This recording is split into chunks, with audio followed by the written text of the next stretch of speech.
ये खौफनाक घटना 8 साल पहले हुई थी। मैं एक नए घर के लिए पैसे जमा कर रहा था और जुलाई के अंत तक मेरे पास घर खरीदने के लिए पैसे हो गए थे। उस वक्त मैंने शायद 20 से भी ज्यादा घरों को देखा होगा और उन 20 को देखने के बाद आखिरकार मुझे वो मिल गया जो मेरे लिए एकदम सही था। ये एक पुराना नीला घर था जो गली के अंत में स्थित था। एक बड़ा घर होने के कारण इसमें बहुत सारे कमरे थे और इसका इंटीरियर भी बहुत सुंदर था। लेकिन सुंदर होने के साथ साथ इस घर की सबसे अच्छी बात इसकी कीमत थी। इस घर की जो डील मुझे मिल रही थी वो वाकई यकीन के बाहर था और मुझे आश्चर्य हो रहा था कि इतना बड़ा और इतना अच्छा घर इतनी कम कीमत पर क्यों बिक रहा है। मुझे याद है जिस एजेंट ने मुझे ये घर दिखाया था उसने मुझे बताया कि वो काफी समय से घर बेचने की कोशिश कर रही थी, लेकिन किसी कारण से अधिकांश बायर्स या तो डील छोड़ देते थे या उनका डील पूरी करने से पहले मन बदल जाता था। मुझे याद है कि ये सोचकर मैं हैरान हो गया था कि कोई भी समझदार व्यक्ति इस तरह के सौदे को क्यों ठुकराएगा। जैसा कि मैंने पहले कहा था, इस घर पर मुझे जो डील मिल रही थी वो कुछ ज्यादा ही आकर्षक थी और मैं बता सकता था कि एजेंट वाकई उस डील को झटपट फाइनल करना चाहती थी।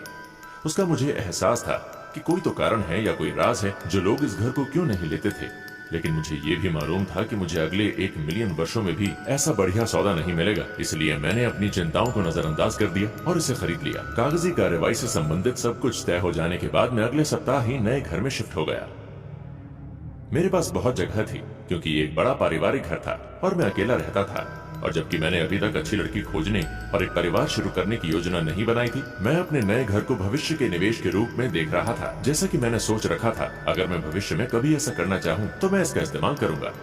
यहाँ पहले कुछ हफ्ते सही थे क्योंकि मैं अभी भी अपने हनीमून के दौर में था, लेकिन जैसे जैसे समय बीतता गया मुझे अपने नए घर के बारे में कुछ बहुत ही अजीब चीजें नजर आने लगी। शुरुआत के लिए मैंने देखा था कि पड़ोस के बच्चे मेरे घर से ऐसे दूर भागते थे जैसे कि ये प्लेग हो। पहले तो मुझे लगा कि ये शायद मेरी कल्पना थी, लेकिन जल्द ही एहसास हुआ कि पड़ोस के लगभग सभी बच्चे मेरे घर से बुरी तरह डरते थे। और सिर्फ बच्चे ही नहीं, कुछ वयस्क भी मेरे घर से दूर रहने के लिए भरसक कोशिश करते थे। जब मैंने पहली बार इस पर ध्यान दिया तो मुझे लगा शायद कोई सूझ रिसाव या ऐसा कुछ होगा, लेकिन घर के सामने और पीछे निरीक्षण करने के बाद मुझे ऐसी कुछ गड़बड़ी नहीं दिखी। मेरे पड़ोसियों के अजीब व्यवहार ने आखिरकार मुझे परेशान करना शुरू कर दिया और जैसे जैसे समय बीतता गया चीजें और भी बदतर होती गई, क्योंकि न केवल वे घर से परहेज कर रहे थे, उनमें से ज्यादातर अब मुझसे भी बचने लगे थे। मुझे कभी नहीं बताया गया कि मेरे साथ इस तरह का व्यवहार क्यों किया जा रहा है। मैंने सोचा कि कहीं मैंने तो कुछ नहीं किया, और यहाँ तक कि जब मैंने ये पूछने की कोशिश की कि समस्या क्या है तो मुझे हमेशा टाल दिया गया। मूल रूप से घर खरीदने से मुझे जो खुशी मिली थी वो अब चिंता में बदल गई थी।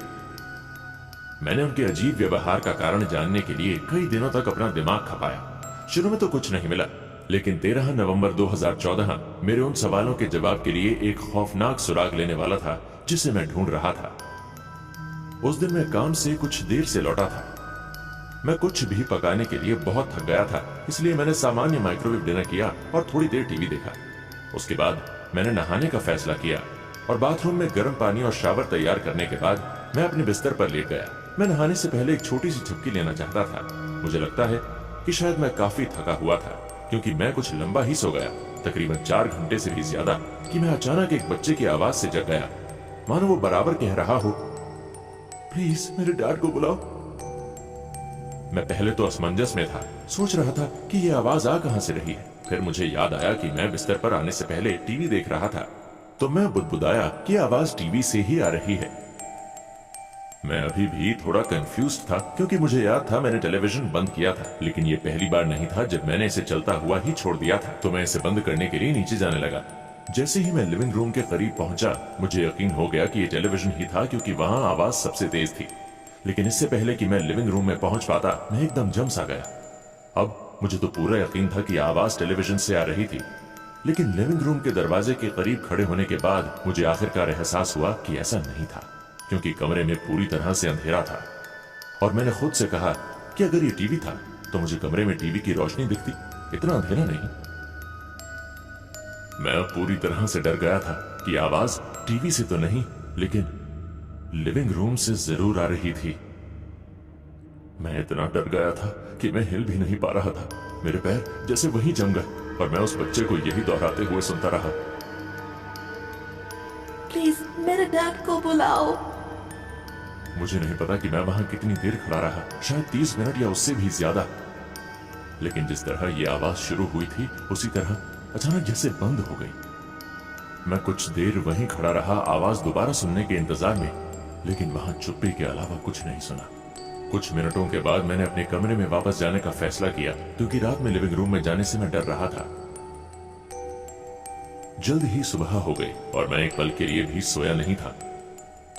आखिरकार मुझे अपने लिविंग रूम की जांच करने का साहस मिला और मुझे कहीं भी कुछ गड़बड़ नहीं दिखी। सब ठीक ही लगा, बिल्कुल वैसा ही था जैसा मैं कल रात को छोड़कर गया था। यह घटना मेरी समझ से बाहर थी। मैं हैरान था कि यह क्या हो सकता है। मैंने इसके बारे में किसी को नहीं बताने का फैसला किया, क्योंकि मैं पागल नहीं दिखना चाहता था। हालांकि उसके बाद मुझे सोने में बहुत कठिनाई हुई। पहली अजीब घटना के बाद अब कुछ हफ्ते बीत चुके थे। मैं फिर से अच्छे से सोने लगा था, क्योंकि मैंने ऐसा मान लिया था कि ये मेरे दिमाग की ही उपज थी, क्योंकि मैं घर पर अकेला होता हूं। लेकिन अगले ही दिन मुझे अपने इस सिद्धांत पर संदेह होने लगा। शनिवार की दोपहर थी। मैं लिविंग रूम में एक किताब पढ़ रहा था जब मैंने एक आवाज सुनी जो ऊपर से आ रही थी। पिछली बार की तरह ही ये आवाज भी लगातार आती रही, लेकिन इस बार ये एक महिला की आवाज थी। मैंने जल्दी से एक ऑटोग्राफ किए हुए बेसबॉल बैट को उठाया, क्योंकि ये एकमात्र हथियार था जो मुझे यहां मिला। मैं वास्तव में पिछली बार की तरह ही डर गया था, लेकिन मैंने अपने आप से कहा कि इस बार मैं बिना कुछ किए यहां चुपचाप नहीं खड़ा होने वाला। इसलिए मैं उस तरफ चला जहां से आवाज आ रही थी। मैंने आवाज को एक बेडरूम तक ट्रेस किया, और जैसे ही मैं वहां पहुंचा तो मैंने बल्ला उठाकर जल्दी से दरवाजा खोल दिया। चौंकाने वाली बात यह हुई कि जैसे ही मैंने दरवाजा खोला, आवाज बंद हो गई। उस कमरे में खड़े खड़े बहुत सी बातें मेरे दिमाग में घूमने लगी। मुझे पता था कि मेरी जगह कोई दूसरा होता तो अंट-शंट कहानियां बना लेता, जैसे कि ये एक भूतहा घर है। लेकिन मैं एक स्पिरिचुअल व्यक्ति नहीं था और इस तरह की चीजों में विश्वास नहीं करता था।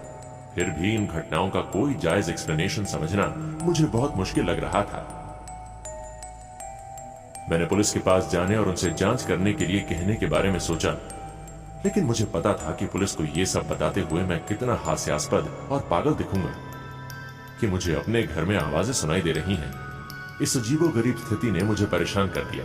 मैंने कितना ही अपना दिमाग लगाया। मैंने इस घर पर अपनी जीवन की सारी पूंजी खर्च की थी, इसलिए इसे छोड़ना कोई विकल्प नहीं था। इसलिए मैंने खुद को शांत किया। मैं आश्वस्त था कि यह अंततः बंद हो जाएगा। लेकिन दूसरी घटना के ठीक 3 दिन बाद तीसरी घटना हुई। दूसरी घटना के बाद मैंने काम पर अधिक समय देना शुरू कर दिया था, क्योंकि मैं ज्यादा से ज्यादा वक्त घर से बाहर बिताने की कोशिश में था। मुझे याद है उस बुधवार काम से देर से लौटना। घर पहुंचने के बाद मैं दरवाजा खोलने की कोशिश कर रहा था जब मुझे घर के अंदर से एक आदमी की यह आवाज आई, प्लीज हमें जाने दो। मैं चौंक गया और पीछे मुड़कर भागा, लेकिन मैं घर से कितनी भी दूर क्यों न चला जाऊं, मुझे अभी भी आवाजें सुनाई दे रही थी।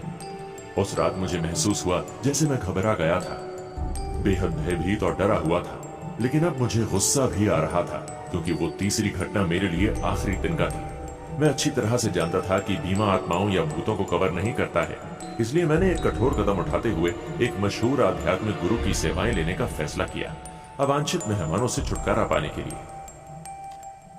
अगली सुबह वो आदमी आया और मेरे घर के चारों ओर अपना पाउडर और नमक डालकर कुछ मंत्र कहने लगा। मैं वास्तव में विश्वास नहीं करता था कि वो जो कुछ भी कर रहा है वो काम करेगा, और मैं थोड़ा अनमना था कि मुझे इसके लिए $160 का भुगतान करना पड़ा। लेकिन मैं बहुत ही हताश था, इसलिए मैं उम्मीद लगाए बैठा था कि ये मम्बो जम्बो सफल होगा। गुरु के मंत्रोच्चारण में कुछ समय लगा, और जबकि सचमुच पहले कुछ भी नहीं हुआ, पर थोड़ी देर में मुझे पूरे घर में दिल दहलाने वाली चीखें सुनाई देने लगी। ये चीखें मेरे कानों को जैसे चीरती हुई मेरी आत्मा को भेद रही थी।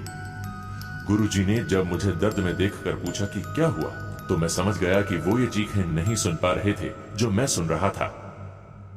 मैं अंततः इसे और नहीं सह पा रहा था, इसलिए मैंने पिछली बार की तरह आवाजों का पता लगाने की कोशिश की, और मुझे एहसास हुआ कि वे तहखाने से आ रहे थे। जब मैं वहां पहुंचा तो ऐसा लगा कि चीखें फर्श से आ रही हैं। इसलिए मैंने एक स्लेज हैमर लिया और जोर जोर से फर्श पर मारना शुरू कर दिया। मेरे पीछे पीछे आते हुए गुरु ने सोचा कि मैं पागल हो गया हूं, लेकिन मुझे कोई परवाह नहीं थी, क्योंकि मैं सिर्फ ये चाहता था कि ये चीखें रुक जाएं। इसलिए मैं फर्श पर हैमर मारता रहा और जैसे ही कंक्रीट टूटा चीखना बंद हो गया। टूटी हुई कंक्रीट के नीचे मैंने जो कुछ देखा था उससे मेरी चीख निकल गई और फिर जल्द ही पुलिस को भी बुला लिया गया। मेरे तहखाने के फर्श में 3 मानव कंकाल पाए गए। उनमें से 2 वयस्कों के थे और तीसरा एक बच्चे का था। मुझे पूछताछ के लिए बुलाया गया और मैंने उन्हें वो सब कुछ बताया जो मेरे घर में हो रहा था। और जब मैंने उन्हें सब कुछ विस्तार से बताया तो पुलिस ने उन सभी सवालों के जवाब देने शुरू कर दिए जो पिछले कुछ महीनों से मुझे परेशान कर रहे थे। अधिकारियों ने मुझे बताया कि करीब 30 साल पहले मेरे घर में रहने वाला पूरा ब्रूअर परिवार लापता हो गया था और उसके बाद जांच से पता चला कि परिवार के साथ देखा जाने वाला आखिरी व्यक्ति रायन हावर्ड नाम का एक शख्स था। उस व्यक्ति को पूछताछ के लिए ले जाया गया, लेकिन दुर्भाग्य से पुलिस को उससे कुछ जानकारी मिलने से पहले ही उसने खुद को मार डाला। इसके बाद मामला धीमा पड़ गया क्योंकि रायन हावर्ड ही एकमात्र व्यक्ति था जो पुलिस को बता सकते थे कि परिवार को कहां खोजना है। गुप्तचरों का मानना था कि उसने परिवार की हत्या कर दी थी क्योंकि मिस्टर हावर्ड के ट्रैक रिकॉर्ड से पता चलता है कि वो पहले भी हत्या के प्रयास के लिए जेल में रह चुका था। मुझे यह भी बताया गया कि जो विचित्र वाक्य मैंने सुने वो ठीक वैसे ही थे जैसे प्रश्न किए गए गवाहों ने दिए थे। जैसा कि ये पता चला था कि मिस्टर एंड मिसेस के बेटे हैरी ब्रावर को ये कहते हुए सुना गया, प्लीज मेरे डैड को बुलाओ। गवाहों ने ये भी कहा था कि उनकी मां सैरा के अंतिम शब्द थे, डोंट हर्ट माई चाइल्ड। और पिता मॉरिस ब्रूअर के थे, प्लीज हमें जाने दें। ये सभी रिकॉर्डेड बयान थे जो हत्या के दौरान घर से मिले थे। इस घटना के कारण घर को आसपास पड़ोस के लोग भूतहा मानने लगे और जब भी संभावित खरीदारों को इसके अतीत के बारे में पता चलता तो वे अपनी रुचि खो देते थे। यह मामला स्पष्ट रूप से काफी समय पहले ठंडा हो गया था क्योंकि परिवार का कोई सुराग नहीं था। पुलिस ने कहा कि अगर मेरे साथ ये सब अजीब अनुभव नहीं होते तो शायद उन्हें कभी भी उनके शव नहीं मिलते। 8 साल बाद भी ये घटना मेरे दिमाग में अभी भी ताजा है। चीजें सामान्य होने में कुछ समय लगा और बहुत सारी चिकित्सा की मदद से मैंने इससे आगे बढ़ना सीखा। इन अजीब घटनाओं ने दरअसल मुझे दुनिया को अलग तरह से और अधिक खुले दिमाग से देखने के लिए प्रेरित किया, क्योंकि मैं समझ गया कि इस दुनिया में ऐसी चीजें हैं जिसे विज्ञान या तर्क साबित नहीं कर सकता। उस दिन के बाद से मैंने फिर कभी कोई आवाज नहीं सुनी और जबकि उस भयानक घटना ने मुझे कुछ आघात पहुंचाया, मुझे बेहद खुशी है कि मैं ब्रूअर परिवार को वो शांति दे पाया जिसकी उन्हें जरूरत थी।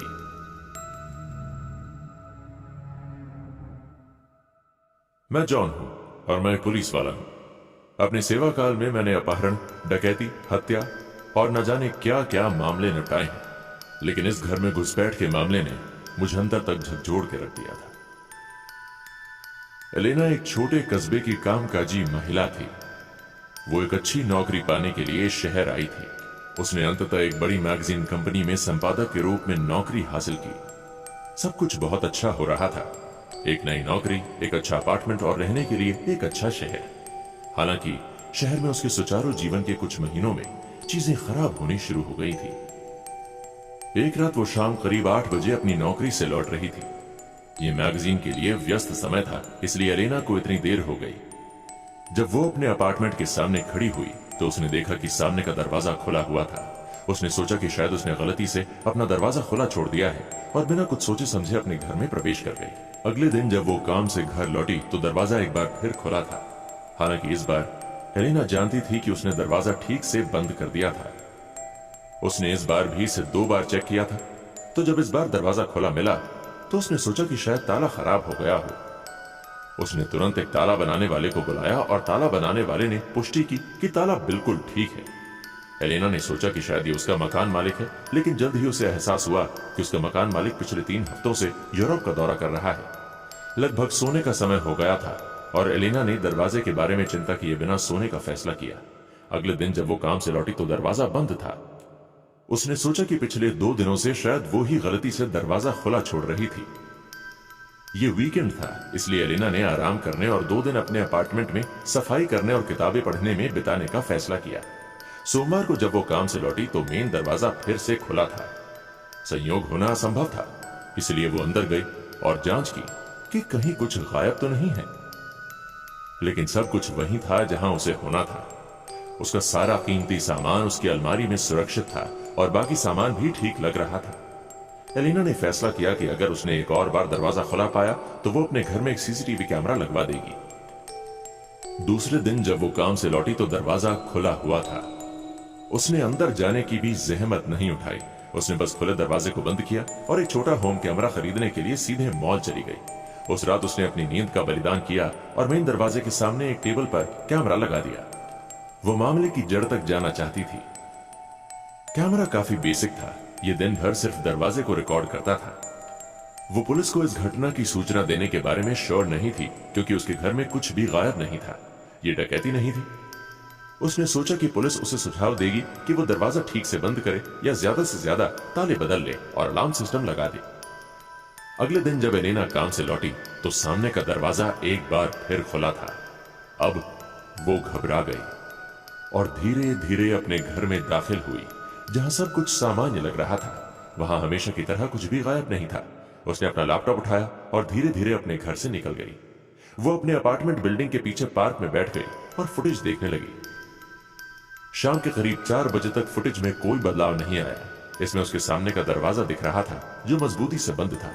फिर लगभग 5 बजे उसके लौटने से 1 घंटे पहले दरवाजा अपने आप खुल गया और एक लंबे दुबले पतले बूढ़े व्यक्ति ने प्रवेश किया जो उसके लिविंग रूम में लगभग 10 मिनट तक खड़ा रहा और फिर कैमरे की नजरों से हटकर किचन की ओर चला गया।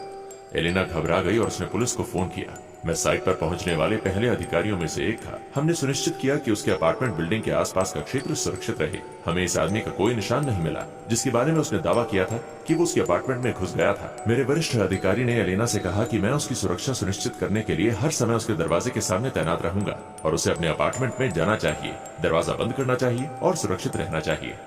एलेना के अंदर आने के बाद वो अपने बिस्तर पर बैठ गई और उसे लगा कि उसे फुटेज को एक बार फिर देखना चाहिए। तभी मैंने अपने जीवन की अब तक की सबसे तेज चीख सुनी थी। मैंने दरवाजा खोलने के लिए उसका इंतजार नहीं किया। मैंने बस उसे लात मारी और अपनी बंदूक के साथ उसके बेडरूम की ओर भागा। एक बार जब मैं बेडरूम में था तो मैंने बिना कुछ सोचे बस अपनी बंदूक निकाल दी। बैम बैम गोली की गूंज पूरे कमरे में गूंज गई और मेरे पैर के पास खून का तालाब बनने लगा। कुछ क्षण पहले जब एलेना फुटेज को फिर से देख रही थी तो उसने महसूस किया कि उसने फुटेज को अंत तक नहीं देखा था। उसने आदमी को अपने अपार्टमेंट में प्रवेश करते देखा था लेकिन उसने कभी उसे बाहर जाते नहीं देखा। तभी उसने अपने पैरों पर किसी की सांस को महसूस किया जो बिस्तर के नीचे लटक रहे थे। जैसे ही उसे समझ आया कि घुसपैठिया अभी भी उसके अपार्टमेंट में है तो वो तुरंत चीख पड़ी। दरअसल वो उसके बिस्तर के नीचे ही था। तभी मैं वहां पहुंचा। वो आदमी नीचे से उठ गया था और एलेना पर हमला करने ही वाला था कि मैंने उसे गोली मार दी। उसके हाथ में तेज धार वाला रसोई का चाकू और एक कैमरा था। मैंने बैकअप के लिए फोन किया और बाकी पुलिस वाले जल्द ही आ गए। मुझे मेरी बहादुरी और पदोन्नति के लिए सम्मानित किया गया। मैं खुश था कि एलेना सुरक्षित थी। हालांकि मैंने उस आदमी पर कुछ खोजबीन की और पाया कि वो अक्सर लोगों के अपार्टमेंट में घुस जाता था और उन्हें मार डालता था। उसे कुछ साल पहले ब्रेक इन के लिए गिरफ्तार किया गया था और उसने कुछ समय जेल में भी बिताया था। कुल मिलाकर मैं खुश था कि अब उस आदमी से किसी को कोई नुकसान नहीं होगा। लेकिन ये बात सोचकर मैं अभी भी विचलित हो जाता कि एलेना अपने अपार्टमेंट में अकेली नहीं थी। वो आदमी शायद कुछ दिनों से उसके अपार्टमेंट में आ जा रहा था और हर रात जब वो बिस्तर पर सोती थी वो आदमी चाकू और अपने कैमरे के साथ वहीं होता था, हत्या करते हुए और अपने अगले शिकार को मरते हुए रिकॉर्ड करने के लिए तैयार। मेरा नाम रॉय है और मेरी उम्र 25 साल है। जब से मैं अकेला रहने लगा हूँ मैं बहुत ज्यादा डर जाता हूँ। सोने से पहले सभी दरवाजे और खिड़कियां बंद कर देता हूँ और रोजाना चेक करता हूँ कि पुलिस का नंबर मेरे फोन में है या नहीं। सभी लोग मुझे पागल बुलाते हैं लेकिन उनमें से कोई भी नहीं जानता कि किसी अजनबी को घर बुलाना कितना खतरनाक हो सकता है। वो शायद कोई साइको या फिर कोई किलर भी हो सकता है। और मुझे ये भयानक सबक 15 साल की उम्र में मिला। मैं जब भी अपने डरने की वजह सोचता हूँ तो मेरे जहन में वो रात आ जाती है जब मेरे साथ वो हादसा हुआ था। मेरी उम्र तब 10 साल की थी और मैं पहली बार घर पे अकेला था। मेरे पेरेंट्स की डाइवोर्स हो चुकी थी और मेरे डैड को बेबी सिटर्स बिल्कुल भी पसंद नहीं थे क्योंकि वो किसी अजनबी को अपने घर पर बच्चों की तरबियत के लिए नहीं बुलाना चाहते थे। ज्यादातर मैं अपनी मॉम के साथ रहता हूँ लेकिन इस बार वो अपने काम की वजह से किसी दूसरे शहर में थी। डैड हर छुट्टी का दिन मेरे साथ गुजारते थे। उनके काम के बारे में मुझे कुछ भी अंदाजा नहीं था। मेरी मॉम ने डैड को फोर्स किया कि वो 1 हफ्ते तक मेरी देखभाल करें और तब डैड ने मुझे बाहर घुमाने का वादा किया। लेकिन वो सब झूठ था, क्योंकि उन्होंने 1 महीना पहले ही अपनी गर्लफ्रेंड के साथ जाने का प्लान बनाया था। मैंने डैड के फोन में बहुत सारे मैसेजेस देखे थे। मॉम के जाने के बाद डैड मेरे पास आए और मुझे कहने लगे कि उन्हें काम के सिलसिले में कहीं बाहर जाना है और मुझे अपना ख्याल खुद रखना होगा। अब मैं बड़ा हो चुका था और डैड भी जानते थे कि अब मैं बहुत ज्यादा जिम्मेदार हो चुका हूँ। उन्होंने मुझे मॉम को कुछ भी ना बताने का वादा लिया और तब मैंने हाँ कर दी, क्योंकि मैं भी अकेला रहना चाहता था। मैं सभी को बताना चाहता हूँ कि मैं अपना ख्याल खुद रख सकता हूँ। जब वो काम के लिए निकलने वाले थे, उन्होंने सभी दरवाजे बंद कर दिए और साथ ही सारे इमरजेंसी नंबर्स भी पेपर पर लिखे, ताकि किसी भी खतरनाक सूरत हाल में मैं उन्हें बुला सकूं। मेरे लिए बहुत सारा खाना टेबल पर पड़ा था, जिसे मैं जब चाहे मर्जी गर्म करके खा सकता था। डैड ने मुझे ज्यादा शरारत ना करने का कहा, क्योंकि पूरे घर में हर जगह कैमरास लगे हुए थे और वो मुझे वहां से हर वक्त देख रहे होंगे।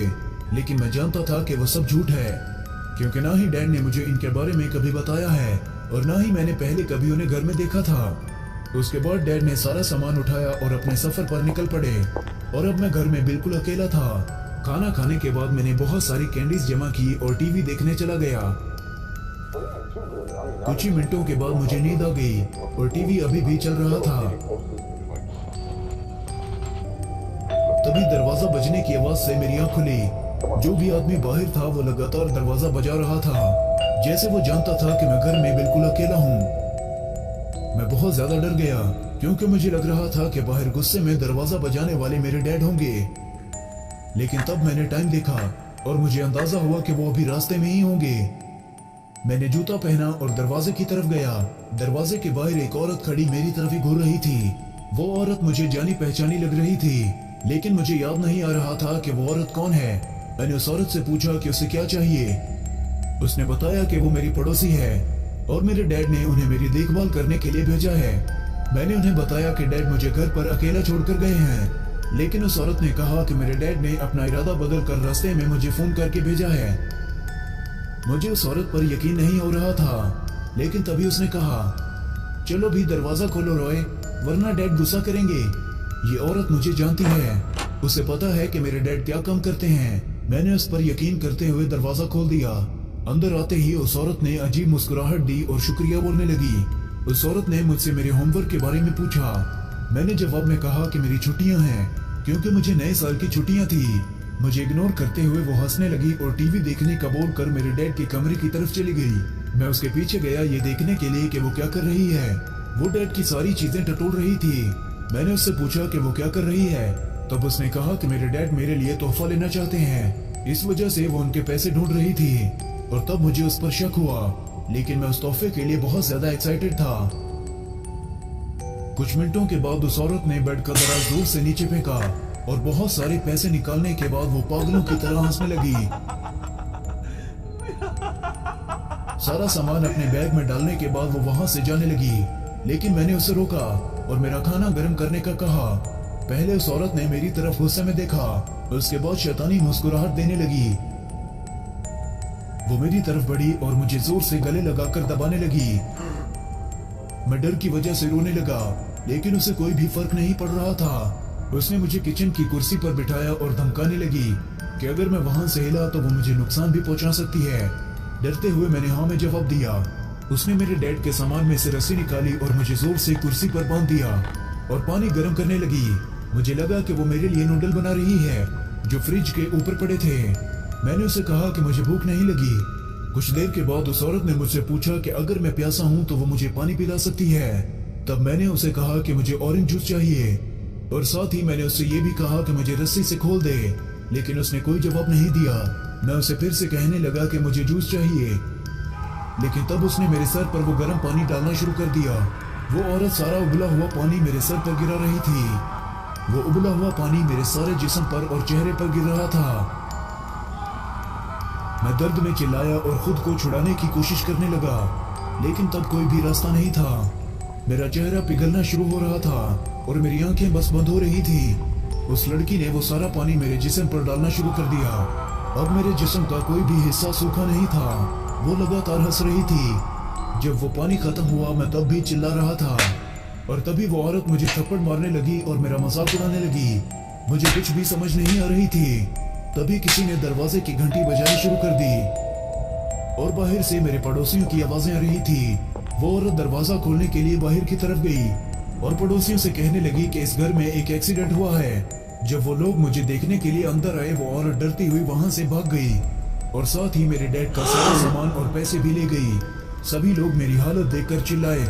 मुझे कुर्सी से खोलने के बाद उन्होंने एम्बुलेंस को बुलाया। मैं उस हादसे की वजह से कभी भी रिकवर नहीं हो सका। गर्म पानी के जख्म मेरे पूरे जिस्म और चेहरे पर थे। मैं बहुत ज्यादा लंबे अरसे तक हॉस्पिटल में रहा। ये सब होने के बाद मुझे पता चला कि वो मेरे डैड की पुरानी गर्लफ्रेंड थी, जिसके साथ डैड छुट्टियां गुजारने वाले थे, लेकिन झगड़े की वजह से वो अलहदा हो गए। वो लड़की जानी पहचानी इस वजह से थी क्योंकि मैंने उसकी फोटो डैड के फोन में देखी थी। तब मैं उनके मैसेजेस देख रहा था और उन मैसेजेस में वो डैड के साथ पागलों की तरह लड़ाई कर रही थी, लेकिन डैड ने उसे कभी भी सीरियस नहीं लिया। इस हादसे के बाद मैंने कई सालों तक अपने डैड को नहीं देखा। इस वजह से नहीं कि वो मुझे देखना नहीं चाहते थे, बल्कि मेरी मॉम ने उन्हें मेरे करीब आने से मना किया था। डैड ने उस औरत के खिलाफ कोई भी एक्शन नहीं लिया क्योंकि वो बहुत ज्यादा शर्मिंदा थे। उन्हें लगा कि वो इसी काबिल हैं और अब उनके साथ मेरा रिश्ता थोड़ा बेहतर होने लगा है। लेकिन मैं कभी भी उनके अपार्टमेंट में नहीं जाना चाहता क्योंकि जब भी मैं उस घर को दोबारा देखता हूँ, वो सभी जख्म जो मेरे चेहरे पर हैं दोबारा जलने लगते हैं।